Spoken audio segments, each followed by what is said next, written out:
Hello everybody, I'm Frida Stopper and I have something to do this morning. Let me adjust you a little bit more. I decided I want to dye my hair. So what I'm going to do is put some henna powder. This henna powder is for hands, and I usually go for the kind that is for hands to make henna designs or mehndi designs on the hands because it has more color. So I'm going to put it in a Ziploc bag. This way I don't dirty up a bowl or spoon or anything like that. And I can store it in the refrigerator for a few days. I've done it before.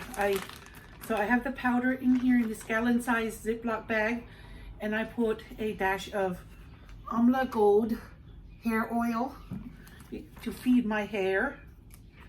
I have gray hair, so I want to put a tablespoon or two in there of Amla oil to make it sort of conditioning and strengthening. And I'm using leftover brewed black tea. So now I mix and see if I have enough tea or not. It's still powder. You can see how it's getting a little wet, and then that's not enough, so I add more.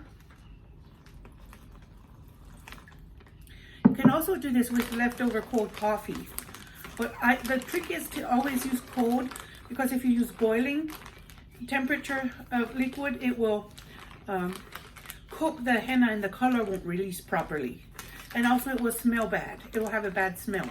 Henna that is properly mixed with a room temperature liquid, it will not have that terrible cooked smell. It just smell like a syrupy smell, kind of sweet. And with that Amla oil mixing in, it'll have a wonderful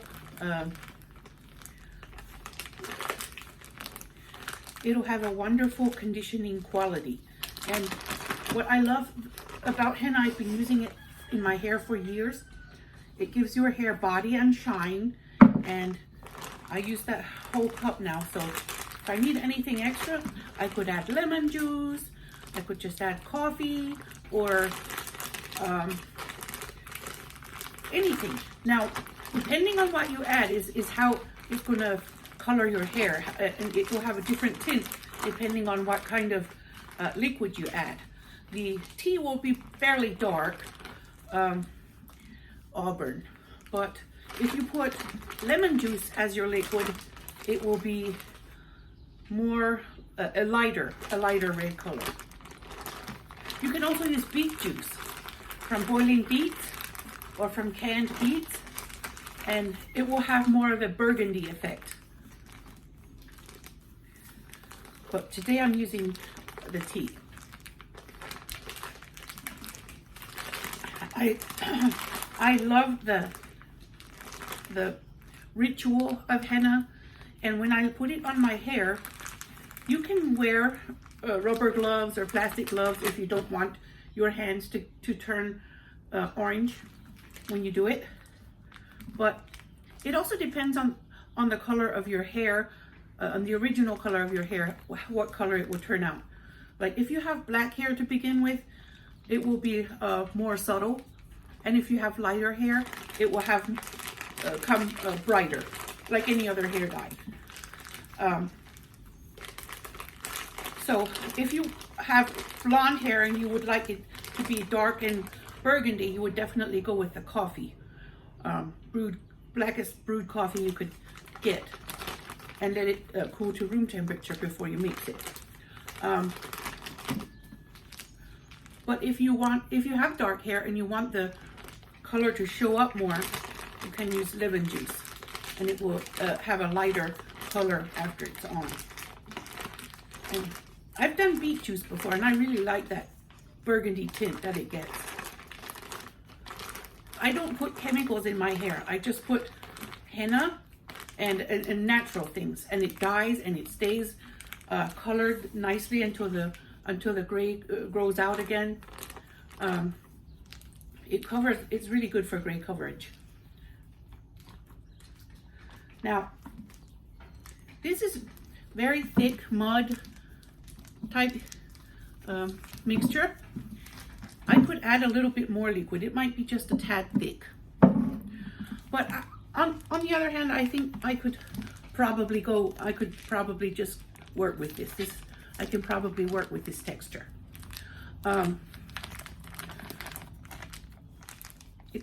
It's like brownie batter almost.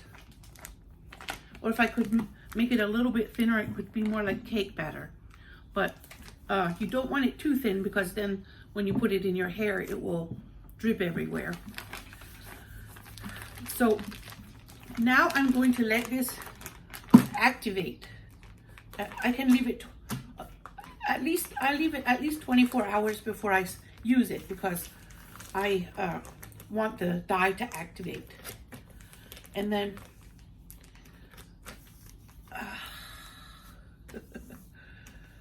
yeah, so it is sealed in here. It won't make a mess in any bowls or dishes. And when I put it in my hair, I will use my bare hands, because I don't care if my hands turn orange, and I like that syrupy smell that it gets.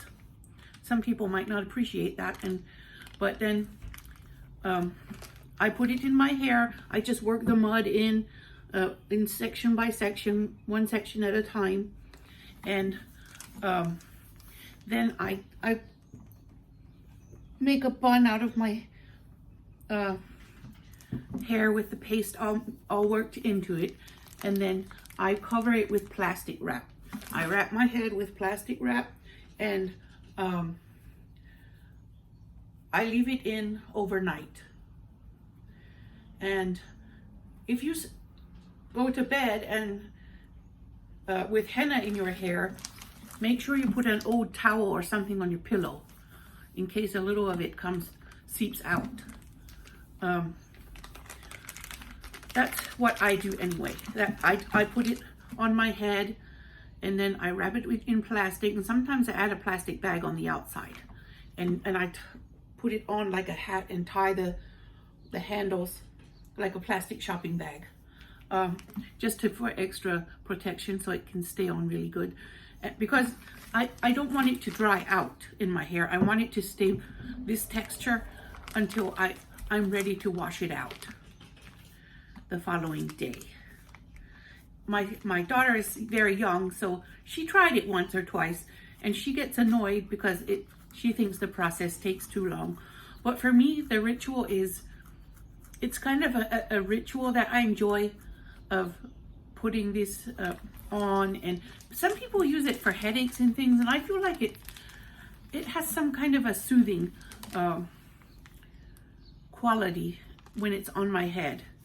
And it's been used for thousands of years. It's very natural, and providing don't get the black one. Always use the one that's natural and doesn't have the black stuff added, because a lot of people are allergic to the black chemical that they use to turn henna black, and I would never use that. I just use the natural one with just pure ground henna, and then it's leaves from a plant, and it's dried and ground up into powder. So this is going to stay in my fridge until tomorrow, or even until the weekend. You can keep it a few days if you keep it in the fridge. If you leave it out, it'll mold. It'll get moldy if you leave it out too many days. You can leave it out up to 24 hours if you want. But I like the feeling of having that cold clay worked into my hair and have the coldness on my head. Obviously, I don't show my hair to everyone, so I can't show you the process, but I hope that describing it can be helpful or useful or interesting or boring or whatever it is. for you. Okay, so that's it. I'm going to put that in the fridge, and in a few days I'm going to apply it to my head. And then I'm going to wrap my head in plastic, saran wrap, and a few layers, and then I'm going to keep it on overnight. And I'm going to put an old towel on my pillow so my pillow doesn't get henna stained. Henna's not nasty, so even if it does get on your pillow, it's not nasty. It's just discolored. It will just become discolored. So I don't feel like if I get a little on my pillow, oh boy, I have to change my pillow. No, it's very natural and it's not nasty. So even if it's there, it doesn't do any harm. So now you know what I do. You can also choose to do it all day and just keep it on during the day and not sleep in it, which I could do. But I find it annoying, and if I go to sleep, I don't notice. I can sleep all night, and then in the morning I can just take a shower and wash it out. And after you wash it the first time, after I wash it the first time, I don't shampoo again for I don't put soap or shampoo for 24 hours or 2 days. As long as I can wait to shower with shampoo, I do, because the longer you wait, the longer it'll last in your hair. And that's, at least that has been the case for me. So I hope you find this informational or useful or entertaining or something. Thank you for watching. Bye bye.